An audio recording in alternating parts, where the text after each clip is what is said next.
Hello, BookTube. I have some mail for you today on a Sunday when no mail is delivered. Fairly interesting. I confess it must have accumulated late last night, maybe early this morning. I'm not 100% aware of the details because first thing this morning it was raining. A steady, light, slightly chilly summer rain. And my little dog, my little Frida, those of you who are new to this channel, she's a miniature schnauzer, and she hates the rain. She hates even the sound of it on the windows, and she absolutely, categorically will not go out in it. Just no. The answer is just no. So we had a fairly abortive, the morning circus was fairly abortive. It was over almost as soon as it began. And then the two of us just lounged on the bed in the little book room, her sleeping and me reading, just for an exorbitant amount of the morning. So it's possible that my surly houseboy was accumulating packages and whatnot that came late last night on the porch, or that came this morning on the porch. But we have some packages of mail and also something that isn't mail. I got a package in the mail that is an item, a non-book item that I ordered a long time ago. So I'd completely forgot about it. Let me show it to you. Excuse me while I whip this out. there is this. This is my keychain. It's my keychain fob. My old one was the Superman S symbol made in metal, and it broke. It just snapped after a period of time. Like almost all metal fixtures that I have do in one way or another, they just snap, leading me to think that I am actually an unknown son of Krypton. So I asked my surly houseboy if he had an extra fob for keys, so they don't get lost. If you don't have something on this little ring, it gets absolutely lost. It has no weight or heft to it, so your hand can't find it. And he had Daredevil. And so I took that. This is exactly the kind of freaky thing that he will have. But at one point or another, the ring that holds this thing to the actual keychain seemed to me to break. Now, I'm not seeing how it broke, except, let me see if I can get the detail there. There is a slightly wider gap there. See that right there? There's a slightly wider gap right here. That I think might have been the thing that was concerning me, thinking this thing was going to break. So I detached Daredevil from this circle, and I just had this ring with the keys on it for a long time, and it was intensely irritating because it can just disappear. There's nothing weighty to know where it is. And I ordered a new keychain fob. And I was just going through this, agonizing over and over and over again. Where are the keys? Are they really there? Oh my God, a moment of panic, etc., etc. Then I finally decided, well, okay, the new keychain fob does not seem like it's coming. It's been a long time. It's been weeks since I ordered it. It doesn't seem like it's coming. So what about the old one? Is it really broken? Then I realized that I can just dispense with this ring and attach this thing directly to the main ring of the keys. So I did that, and that appears to work just fine. And I'd no sooner MacGyvered that into being right than my new fob did, in fact, arrive. I got a hammerhead shark. And immediately when I pulled this thing out of its packaging, it's a hammerhead shark. It's a little smaller than I thought, but still big enough. Immediately, as soon as I pulled it out of its packaging, I realized something, which is that these fins are very pointy. They're very pointy. And all of them are very slightly hooked, as they are in the real world, as they are in nature. Which leads me to think that if I put this in my pants pocket, it's going to start raking at the cloth of the pants. Say nothing of poking at my fingers. I wouldn't know. But I wonder if this is supposed to be this way. So I have this, and I will give it a try, but I think I'm still in the market for a keychain fob. So what kind should I get? If this thing turns out to be too pokey, and this thing is too bulky, or this gerrymandering doesn't work, then what should I get? What sort of thing should I get for my keychain? I don't know. Thor's hammer? The Doctor's TARDIS? Is there a legion of superheroes? Keychain fob? Oh, wouldn't that be awesome? I don't know.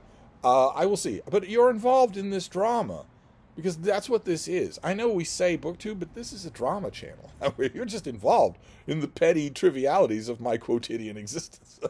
But let's look at some mail and see what we have here. And we will try to talk about some of this critically as well to see how we'd handicap it. The critical handicapping seems to appeal to you. So what do we got here? Okay, this is from the folks at the Mysterious Press. How wonderful. This comes out in mid-November. This is by Karen Gerhardsen, and it is called The Saint. It's a Hammarby novel. So no relation here to the famous pulp character of The Saint. This is a mystery. So is this going to be paperback, hardcover?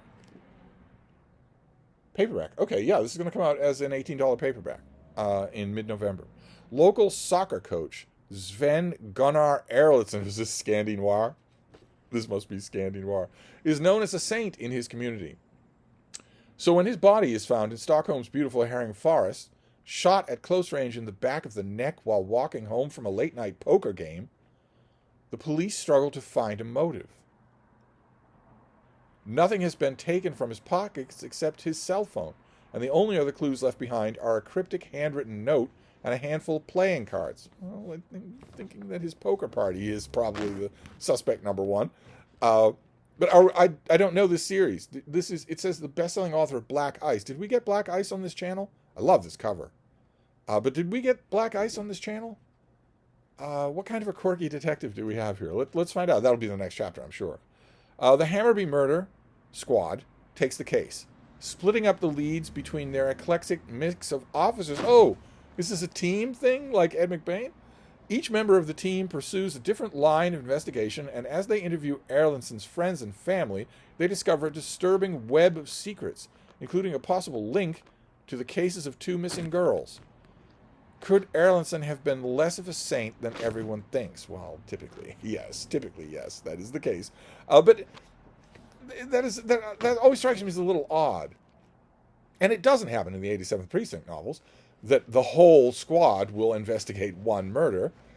Would you want that? Would you want a whole team to be interviewing witnesses? Surely that maximizes the potential for human error or judgment shading. Wouldn't you want 2 people at most to be doing this? Let's see here. A darkly layered story told through multiple perspectives. This is the 4th book in the highly acclaimed Hammarby Police series from Swedish author Karen Gerhardsen, who is a mathematician who made her literary debut in 1992. Okay, and Black Ice, the thing that's listed on the cover here, is a standalone thriller. Okay, this is translated by Paul Norland, and this is apparently very successful. This murder mystery series has been translated into 25 languages and sold over 3 million copies. That's pretty successful. I don't think I know this series. So I have a little time to maybe Mysterious Press would be willing to give me the other 3. I don't think I have any of these. Maybe ebooks of the first 3. I will poke around. I will poke around first thing in the morning. All right, a murder mystery, Scandinoir. Great. So this is November, and we are in mid-August. So this is 4 months away, almost to the day. So eminently pitchable. But it's the 4th book in a murder mystery series that no one has ever heard of in this country. That no one has ever heard of. So that's going to be tough. That's going to be an uphill thing unless you are pitching this to a mystery-centric thing. Like there are some mystery magazines, the Strand magazine, Ellery Queen magazine, that do book reviews. I don't think they do any freelance book reviews. I think they have book columnists that do it, but there might be others. There might be online venues that do mystery reviews that would be happy to have you. Like, for instance, the Midwest Review of Books, if they're still in operation. They have many, many genres that they review, and they're always taking people. And there are other places, too, that might do it. But you have the time. That's good. At least that's good. First in the book in a series, or if it were an American series and not translated, that might be a little easier. Let's see what this next one is. Oh my. Okay. All right. More translated literature. Two translations in a row. Ooh, okay. This comes out on September 3rd, so of course this is not pitchable. It's practically September 3rd already. And I think we've already seen this. This is the finished copy of Under the Eye of the Big Bird by Hiromi Kawakami, translated from the Japanese by Asa Yonida.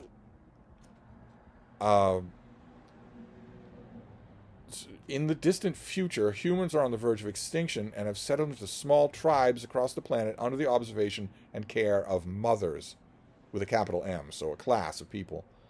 Some children are made in factories from cells of rabbits and dolphins.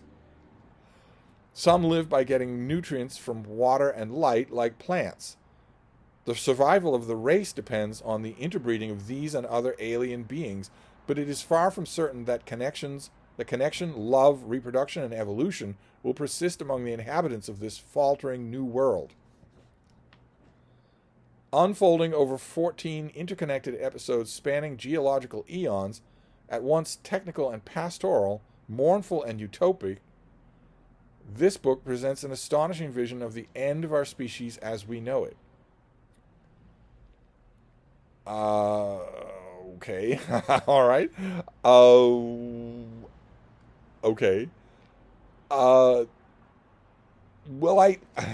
the pub sheet has positive blurbs from the big three: Book List, Library Journal, and Publishers Weekly. I have my issues. The hesitation that you're hearing is because I don't like science fiction carpetbaggers.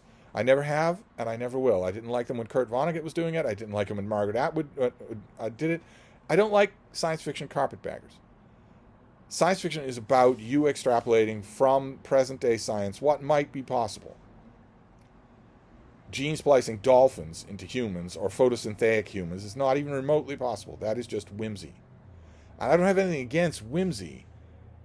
But if Hiromi Kawakami has read any science fiction in her life, outside maybe of carpetbagging science fiction like you might find in Haruki Murakami, if she's read any genuine science fiction in her life, I'm the czar of all the Russias. So what is this going to be? It's going to be whimsy. It's going to be a fantasy about what would happen if people were gene spliced with flowers or whatnot. And it could still be good. This author, if I remember correctly, do we have a list of previous translated stuff?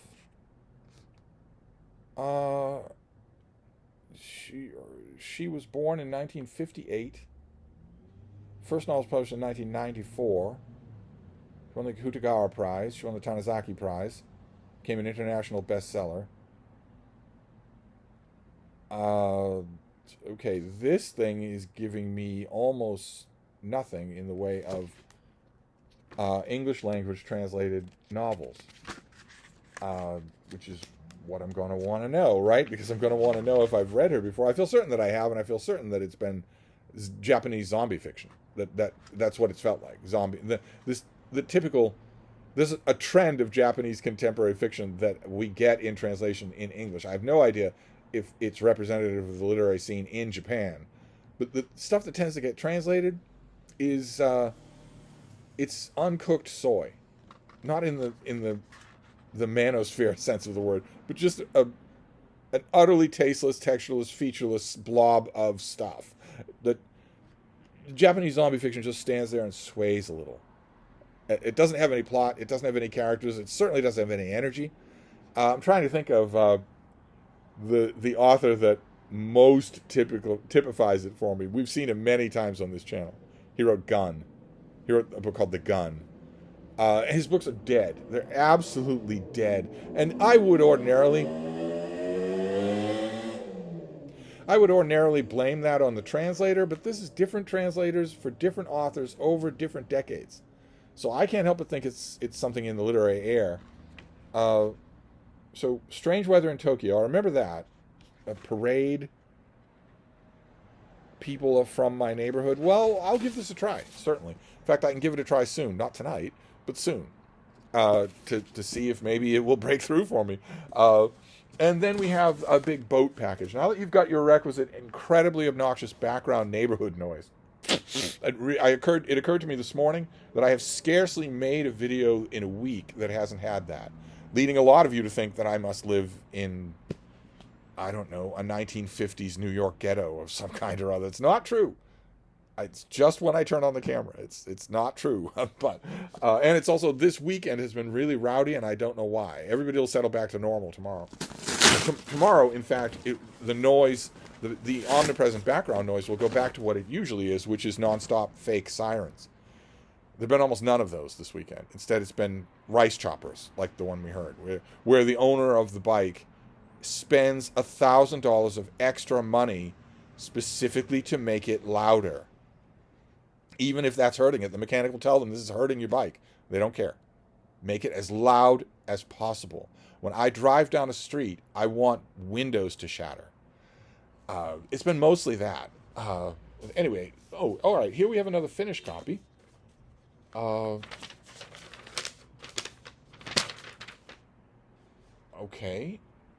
All right. This is another finished copy. This is something that we have seen before. Late September. Okay. So this is the finished copy of Sunil Amrith's book of The Burning Earth, which is nonfiction, but it is not translated. So we are not 3 translations in a row. Ever since innovations in agriculture vastly expanded production of food, our remarkable achievements in reshaping nature have allowed billions of humans to exist and thrive. The imperial global spanning pursuit of profit, joined with new forms of energy, emerging possibilities of freedom from hunger and discomfort, and the ability to move and explore, has brought change to every inch of the earth. Yet every technological innovation has also empowered us to exploit each other and the planet with devastating brutality. Though, as the author notes here, hope remains. Quote, more and more people are challenging the self-destructive folly that captured the imagination of the powerful and the privileged over 200 years, and which maintains a chokehold on our collective rights to breathe, the idea that human ambition could simply disregard the health of rivers, the viability of forests, and the suffering of animals. Close quote. In this book, the author twins the stories of environment and empire, genocide and ecocide, human freedom and planetary costs. It is a history from an urban, globalized, and divided planet, written from a position of empathy for the all-too-human dreams of fossil-fueled escape that now lie in ruins. A new way of understanding war as a massive restructuring of the earth through global mobilization of natural resources, including humans, and an explanation of patterns of migration as a consequence of environmental harm. Okay, I am assuming from that description that the author is a member of the academia. Let's see. The author is the Renu Anand Dhawan Professor of History at Yale and a professor at the Yale School of the Environment. He's won multiple awards, including a MacArthur Genius Fellowship and a fellowship of the British Academy. He grew up in Singapore and lives in Connecticut. Okay, so this is a finished copy. So is that 2? Yeah, that's 2 September finished copies and 1 advanced copy for late November. Okay, so I'm not going to be doing much reading tonight, but these are all candidates for this week, or these 2 are. The 2 finished copies are candidates for this week. This one can wait just a bit, but there you go. Some fiction, a little bit of nonfiction, 2 things that are translated. Very interesting thing. Very interesting, unexpected mail haul for a Sunday. Plus, this. Is this going to hoit? Is it going to poke holes in my pants? A keychain fob that pokes a hole in the pants through which it can fall has defeated its own purpose.